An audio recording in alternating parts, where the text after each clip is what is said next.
Coronel, bom, agora que a gente já sabe bastante sobre a sua atividade na Força Aérea Brasileira, eu queria agora entrar no assunto pesquisas ufológicas.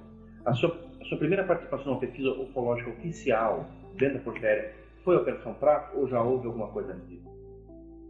Nous sommes dans le courant de l'année 1977 au Brésil, à Colares, quand des phénomènes plus qu'étranges vont commencer à se manifester dans le ciel. Contrairement à beaucoup de cas d'ovnis d'époque, cette fois-ci, on a des photos. Ces photos ne sont pas prises par des témoins, mais par l'armée elle-même. En plus de cela, pour la première fois, on ne parle pas que d'observation, mais même d'agression. Plusieurs personnes vont avoir des marques de brûlure sur le corps. Pendant des mois, les habitants vont vivre dans une véritable peur. L'armée va être appelée pour enquêter sur place. Ils vont mener pendant 4 mois une opération secrète nommée l'opération Prato. Ce qui est plus que surprenant, c'est que l'armée elle-même va confirmer qu'il se passe quelque chose d'étrange à Colares. Alors, que s'est-il passé là-bas durant l'année 1977? Est-ce que c'était réellement des extraterrestres derrière tout ça? C'est ce que nous allons essayer de comprendre dans cette vidéo. Au départ, cette affaire était totalement étouffée par le gouvernement brésilien. Pour cause, à l'époque, le Brésil était une dictature militaire suite à un coup d'État en 1964. Son dirigeant, Ernesto Geisel, faisait tout pour que cette affaire reste secrète. Mais un homme va parler, et cet homme, ce n'est pas n'importe qui. Il est à la tête d'une des opérations les plus mystérieuses qui soit. Une opération qui consiste à observer des possibles ovnis et voire même des attaques d'extraterrestres. Et cette opération se nomme l'opération Prato.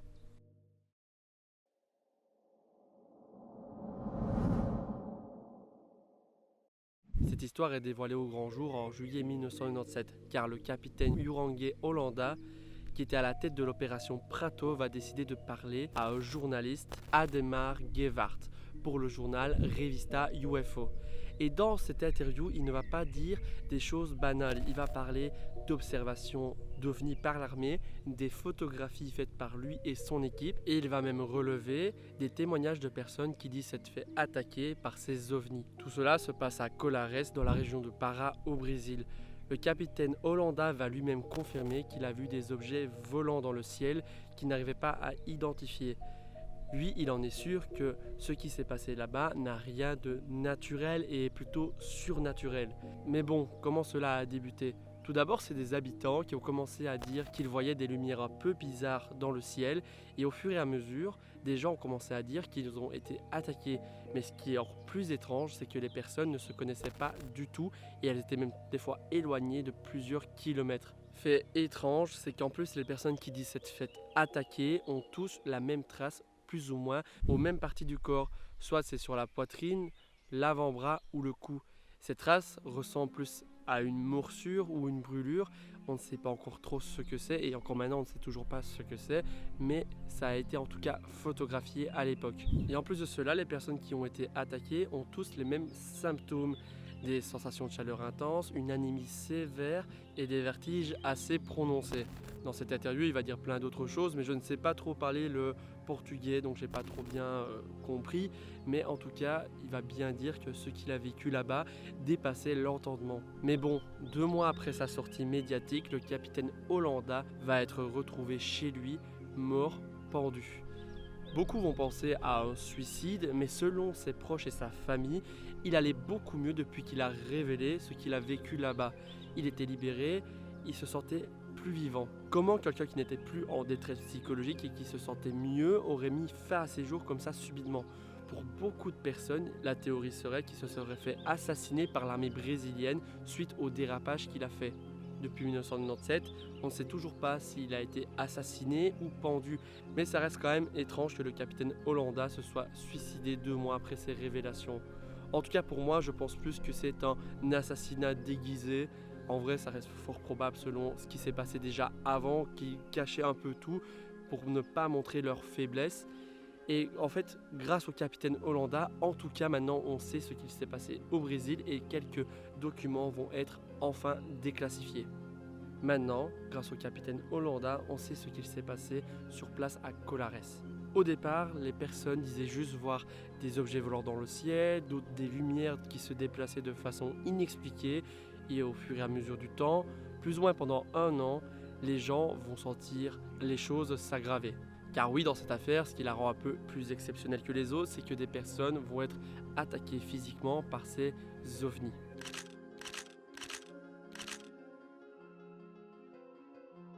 Et une personne va relever tous les témoignages et va écrire un rapport de tout ce qui s'est passé sur place. Cette personne, c'est la doctoresse Welaïd Sissim Carvalho. Welaïd dirige un centre de soins à Colares. Au départ, elle va recevoir juste des gens qui disent se sentir un peu faibles, un peu fatigués, mais qui se sont fait attaquer par quelque chose de non explicable. Certaines personnes parlent de faisceaux lumineux qui les auraient attaqués, d'autres par des lumières qui leur auraient foncé dessus. Beaucoup de témoignages divergent, mais dans le fond, c'est les ovnis qui en sont la cause.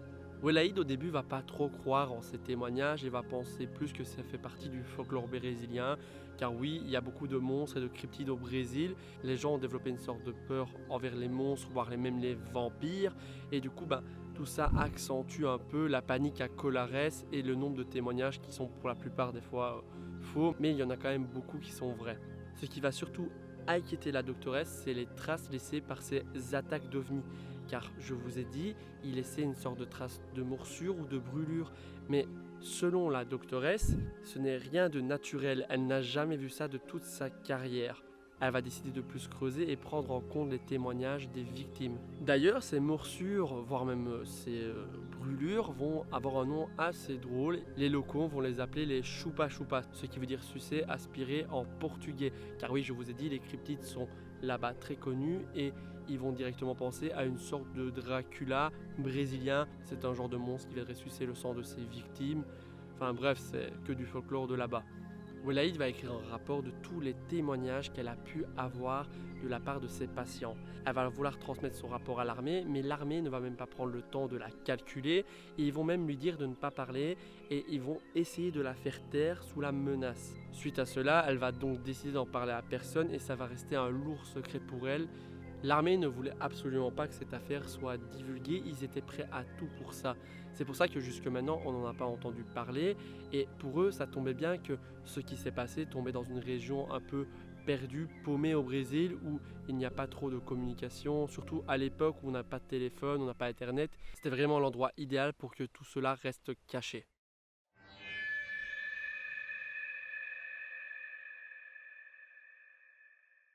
Mais en fait, est-ce que l'armée n'était peut-être pas derrière tout ça? Est-ce que peut-être ce serait eux à l'origine des attaques d'ovnis et des observations? Parce que c'est quand même bizarre qu'ils voulaient que tout reste caché et que surtout les attaques aient eu lieu à un endroit aussi reculé au Brésil. En plus de cela, tous les dossiers n'ont pas été déclassifiés suite à la mort du capitaine Holanda. Certains sont restés classifiés. Encore à ce jour, en 2025, on n'a pas tous les dossiers sur l'affaire, donc on n'a pas les réponses. Si ça se trouve, les dossiers qui n'ont pas été déclassifiés sont des dossiers très confidentiels qui prouveraient que l'armée était derrière tout ça, ou peut-être des extraterrestres. En tout cas, moi j'ai trouvé des témoignages d'habitants que je voulais vous partager.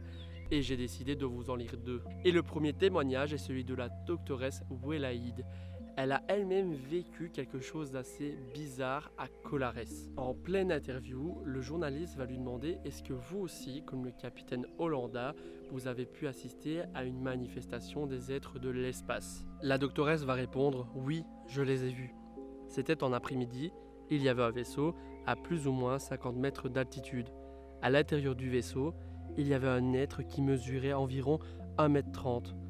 C'est arrivé pendant que je conduisais un enfant qui avait la clavicule cassée.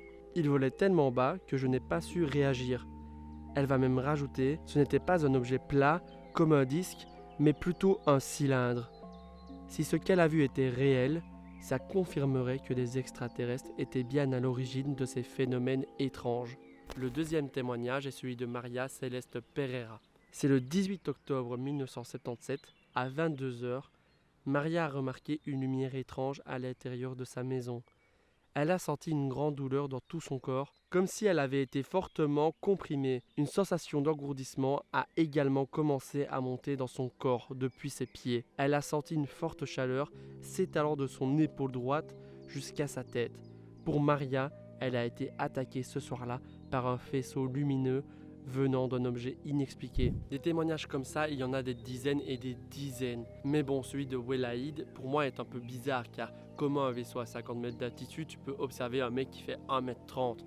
Pour moi, il y a un peu de surréalisme, mais certains témoignages sont plus réels. Il y en a certains où on peut se poser la question de il y avait vraiment quelque chose ce jour-là. En plus de cela, l'armée avait quand même pris des photos des ovnis, donc il n'y avait pas rien là-bas. Mais bon, si vous voulez voir d'autres témoignages, il y aura un lien dans la description qui vous amènera sur un site qui a répertorié plusieurs témoignages de victimes à Colares. Là, on a des milliers de personnes qui ont quand même vu quelque chose. Mais est-ce que c'était vraiment des vaisseaux extraterrestres ou peut-être qu'il y a une raison plus scientifique à cela? Ou peut-être même est-ce que c'est l'armée? Et si les phénomènes qui se sont passés à Colares n'avaient rien de paranormal?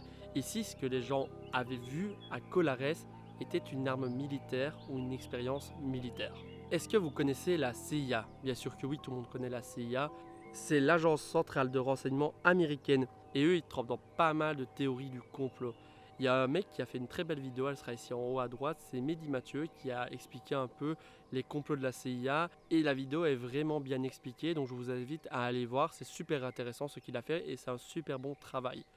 Bref, la CIA a trempé dans les histoires comme avec JFK, Ben Laden ou même des expériences sociales plus que douteuses. Peut-être que la CIA aurait voulu essayer une nouvelle arme et il aurait testé sur un endroit où il y a peu de monde, comme les villages à Colares. En plus de ça, j'ai lu des témoignages de personnes qui disaient voir des touristes parler anglais près des infrastructures hospitalières et même là où des ovnis ont été observés. Est-ce que ce ne serait pas des membres de la CIA qui venaient mener une enquête sur place, voir le résultat de leur arme expérimentale? Ça encore, ça reste théorique parce que j'ai pas vu de vraies sources en parler, c'est juste des petits témoignages par-ci par-là. J'ai vu des gens qui disaient, encore une fois, c'est une théorie du complot. Ça, je ne saurais pas vous le dire, je ne vous confirme pas, mais ce serait vraiment très probable selon la CIA. Peut-être que c'est même pas la CIA qui serait derrière ça, et peut-être que ce serait juste l'armée brésilienne qui testait une arme un peu laser, je ne sais pas comment vous expliquer ça, ou une arme furtive, ou juste, en fait, et si c'était vraiment des extraterrestres, et qu'en fait, pourquoi l'armée américaine ou des Américains se seraient intéressés à ce qui s'est passé à Colares? Car oui, les Américains se sont intéressés aux documents et aux phénomènes qu'il y a eu à Colares, mais ça n'a peut-être rien à voir avec une théorie du complot. Peut-être que juste, ils voulaient récupérer des technologies avant l'URSS. Il ne faut pas oublier que ce qui s'est passé à Colares se passe pendant la guerre froide. Et les Américains ne veulent absolument rien laisser aux Russes. Car pour soutenir ce que je vous dis, le capitaine Holanda a lui-même dit qu'il a été interrogé par des hommes parlant anglais. Il ne savait pas si c'était de la CIA ou des militaires américains. En tout cas, lui, il a été interrogé par des hommes parlant anglais.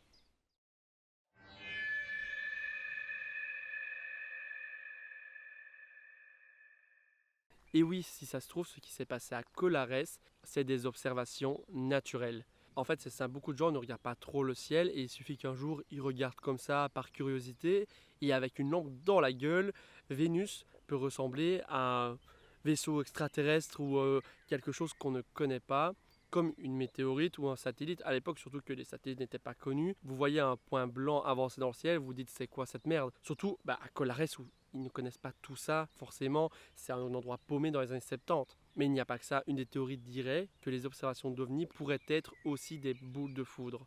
C'est un phénomène très rare qui se manifeste souvent dans les périodes orageuses. Ça dure quelques secondes et la couleur d'une boule de foudre peut varier entre le blanc, le jaune, l'orange ou le bleu. Mais comment se forme-t-elle? On n'en est pas encore sûr, mais il y a plusieurs pistes sur la formation de boules de foudre. En tout cas, jusque maintenant, ce que j'ai pu voir, c'est qu'elles sont bien confirmées, ça existe. On ne sait pas encore leur origine. Pour certains, ce serait un champ électromagnétique, pour d'autres, ce serait juste une réaction chimique. On ne sait pas, moi je ne m'y connais pas trop en sciences, donc je ne vais pas trop m'avancer. Pour ceux que ça intéresse, allez rechercher, c'est vraiment un truc super intéressant à lire. Mais voilà, une boule de foudre que vous ne connaissez pas, ça peut paraître bizarre. Mais bon, des gens pourraient croire que c'est juste un ovni en voyant une boule de foudre arriver vers eux. Il y a aussi les combustions spontanées de gaz naturel. Dans certains endroits riches en gaz naturel, il est possible que ce gaz s'enflamme tout seul et s'envole dans le ciel. Et peut-être que les gens regardaient genre une boule de feu comme ça en l'air et se sont dit putain c'est quoi ça? En fait c'est très simple. Imaginez, vous êtes sur votre terrasse dans les années 70, il y a une combustion spontanée de gaz, vous voyez une boule de feu dans le ciel, vous ne dites pas « Oh, c'est une combustion spontanée de gaz », non, vous dites « C'est quoi cette merde? Est-ce qu'on a entendu plus tôt avec des ovnis? C'est peut-être des extraterrestres ?» Du coup, ça part vite dans des théories farfelues. Peut-être que des phénomènes naturels ont accentué une hystérie collective à Colares. Après, ces phénomènes rares peuvent expliquer certains cas d'observation, mais pas tous, car l'armée a pris des photos d'ovnis, et même, je pense que pour moi, 80% des cas d'observation peuvent être expliqués, mais il y en a certains qui restent très troublants. Je ne parle pas directement d'extraterrestres, moi je suis quelqu'un qui est très terre à terre, pour moi ça peut être même l'armée qui teste quelque chose, mais en tout cas à Colares, il s'est bien passé quelque chose. Je n'ai pas trouvé de trucs liés à une usine qui aurait eu des fuites chimiques ou quoi, donc pas de blessures liées à une radioactivité, mais encore une fois, certaines blessures peuvent être expliquées par des plantes ou des moustiques, car il ne faut pas oublier que tout cela se passe au Brésil, c'est un pays assez exotique avec un climat amazonien et des insectes et des plantes assez bizarres et urticantes, il y en a plein. Mais bref, en tout cas, comme a dit la doctoresse Welaïd, ces blessures, même si elles sont naturelles, elle ne les a jamais vues. Donc ça reste quand même étrange. Pour moi, il y a quand même un mystère à Colares. Il s'est bien passé quelque chose. Je ne parle pas directement d'extraterrestres, même si ça fait un peu rêver. Maintenant, ça fait 48 ans que tout s'est passé.